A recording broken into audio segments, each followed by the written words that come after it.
24/7। এই হচ্ছে AGT live 24/7। This is AGT Live 24/7. বন্ধুগণ, এই পার্টিকে পরাস্ত করুন এবং এই আমাদের পার্টি এখানে পরাস্ত হলে এবং সারা ভারতবর্ষে তৈরি আছে, সারা ভারতবর্ষের সঙ্গে আমরা সংগতি হয়ে আমরা চাই এই ভারতবর্ষে একটা গণতান্ত্রিক, একটা ধর্মনিরপেক্ষ, একটা যুক্তরাষ্ট্রীয় কাঠামোয় বিশ্বাস করে এই ধরনের একটা সরকার চাই এবং যারা এই ধরনের বিরোধিতা করে তাদেরকে তাতে আর আমরা ক্ষমতা আসতে দেব না, এই কথা আমরা বলছি। আমরা এখানকার কয়েকটা বিষয় নিয়ে আমরা এই লোকসভা নির্বাচনে পিপুলের কাছে আহ্বান করছি। দেশের গণতন্ত্র, ধর্মনিরপেক্ষতা ও যুক্তরাষ্ট্রীয় কাঠামোয় রক্ষণ রাখতে হবে, সমস্ত কালাকানুন বাতিল করতে হবে, জিডিপির অর্ধেক হিসেবে প্রত্যেককে মাসিক 7,000 টাকা দিতে হবে, প্রাপ্তবয়স্ক সকলের জন্য কর্মসংস্থানের ব্যবস্থা করতে হবে, কর্মসংস্থান সাপেক্ষে বেকার ভাতা দিতে হবে। আবার সামাজিক ন্যায় প্রতিষ্ঠার লক্ষ্যে জাতিভিত্তিক জনগণনা করতে হবে। জানি না আমি সারা ভারতবর্ষে কী কত আছে, মনে করে বলেছিল 52% না, 60-70% যে সমস্ত বিহারে করেছে আলাদা জনগণনা, কর্ণাটক করেছে, সেখানে দেখা যায় প্রায় 60 থেকে 70 এই ওবিসি। রাজ্য ওবিসির জন্য সব লোকেদের সংরক্ষণ, এসসি যথাযথ সংরক্ষণ, জনজাতিদের প্রকৃত স্বশাসন, মুসলিম সমস্ত ধর্মীয় ভাষাগত সংখ্যালঘুদের নিরাপত্তা ও সাংবিধানিক অধিকার গ্যারান্টি, নারীদের জন্য সর্বগত সমাজের প্রতিষ্ঠা করা, এই সমস্ত বিষয়ে আমরা উত্থাপন করছি এই নির্বাচনের মানুষের কাছে। বন্ধুগণ, আপনারা ভোট দিন এবং এই একটা অশুভ শক্তি বিজেপি, আরএসএস মনোবাদীকে পরাস্ত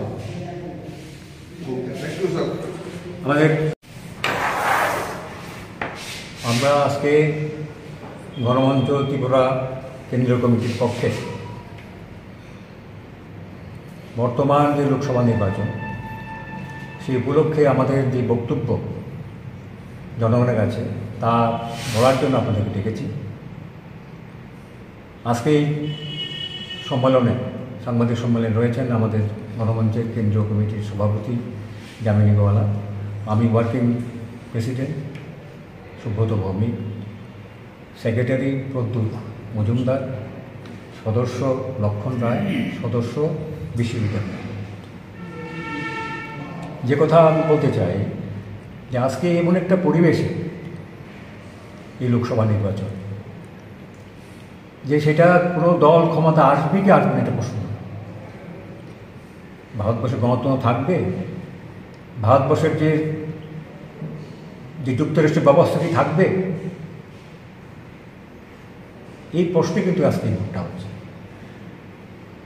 স্বাধীনতার জন্য যে সংগ্রাম হয়েছিল, সমস্ত ধর্ম, বর্ণ, ইডিওলজি ইত্যাদি ভেদাভেদ ভুলে যখন স্বাধীনতার জন্য সংগ্রাম করেছিল, আজকে এই সংগ্রামের প্রশ্নে নিয়ে দাঁড়িয়েছে।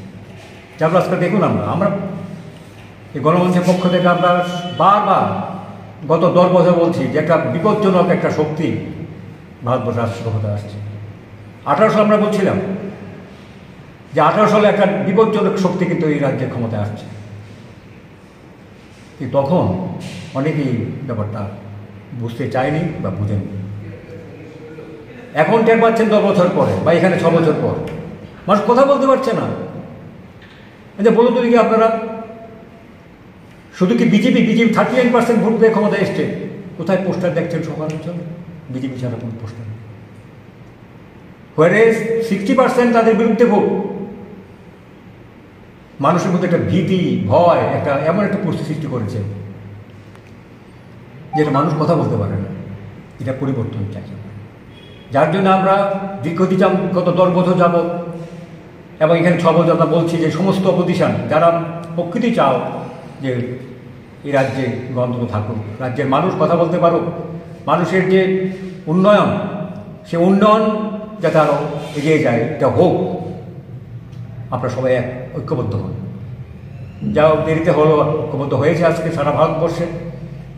আমরা স্থির বিশ্বাস আজকে যা চলছে সারা ভারতবর্ষে তার বিরুদ্ধে মানুষ তৈরি হয়ে আছে সব জায়গায়।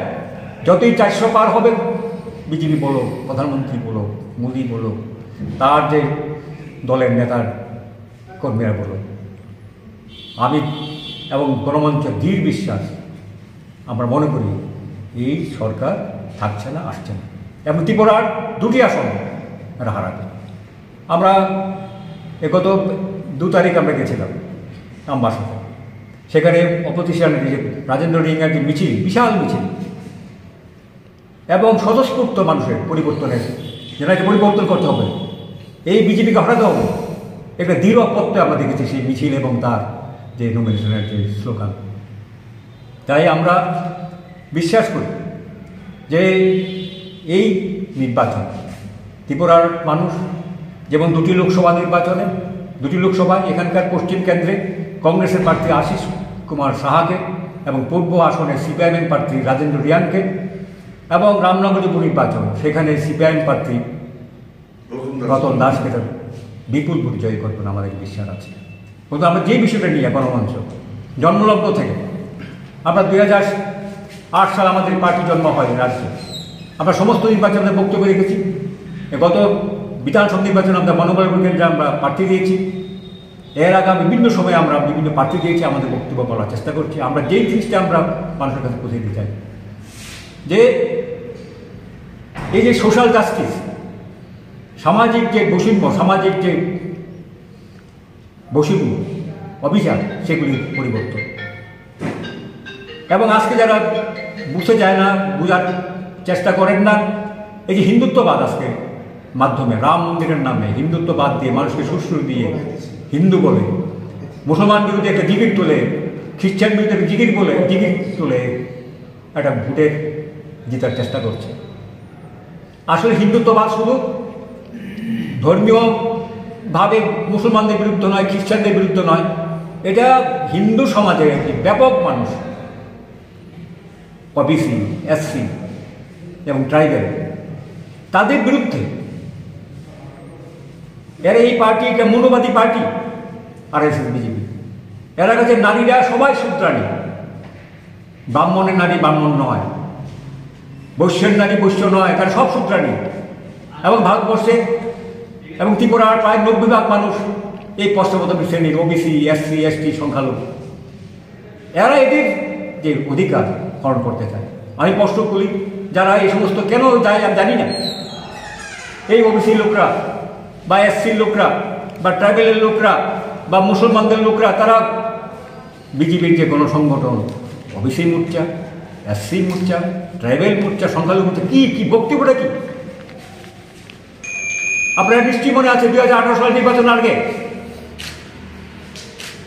যে ত্রিপুরায় যদি আমরা ক্ষমতায় আসি তাহলে প্রথম অধিবেশনে, বিধানসভার প্রথম অধিবেশনে আমরা 31C এর মাধ্যমে ওবিসি সংরক্ষণের আমরা প্রস্তাব আনবো এবং পাশ করবো এবং এটা চালু করবো।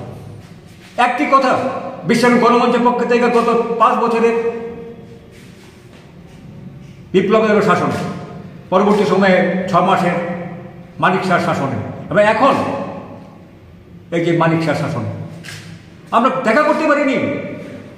গণমঞ্চের পক্ষ থেকে আমরা এই বিষয়গুলিকে সোশ্যাল জাস্টিসের নিয়ে কথা বলতে চাইছি বারবার।